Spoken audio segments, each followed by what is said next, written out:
چیرې د لمانځه په اول رکعت کې یو کس هغه سورة الناس ووایي، په دویم رکعت کې سورة الاخلاص یعنې قل هو الله یا قل اعوذ برب الفلق دغه ووایي یا بل سورت ووایي، دغه لمونځ یې څنګه سو؟ او بل دا دی که چیرې د عمل یو انسان قصدن وکړي بیا لمونځ څنګه دی؟ که چیرې په هیره سره وسي بیا لمونځ څنګه دی؟ په دې سره سجده سهو واجبېږي نه واجبېږي؟ دا یو ډېره ضروري مسله ده، تاسې ضرور درسره شیر کړي. اول خو دا دی چې ترتیب د سورتو دغه هم واجب دی چې تا په اول رکعت کې مثلا موږ دا خلک چې دي هغه اکثره آخري لس سورتونه په لمانځه کې وایي.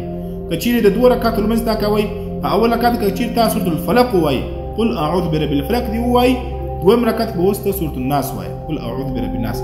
شاته به په دویم رکعت کې بیرته شاته نه راځي چې په اول رکعت کې د سورة الفلق ووایي، دویم رکعت کې به قل هو الله احد وایي، داسې نه. ترتیب چې دی هغه واجب دی.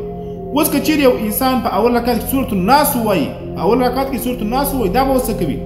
نو بهتره دا ده چې په دویم رکعت کې هم سورة الناس ووایي.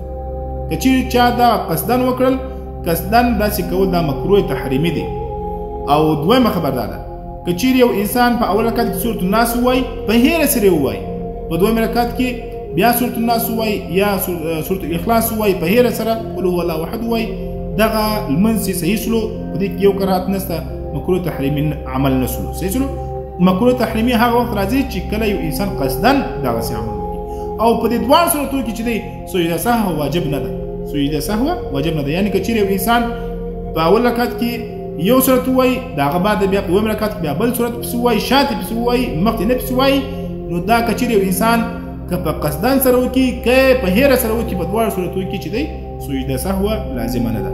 خو دا شی چې دی که چیرې یو انسان په قصدن سره وکړي په اول رکعت کې سورة الناس ووایي، په دویم رکعت کې بیا بل صورت ووایي، نو دا قصدن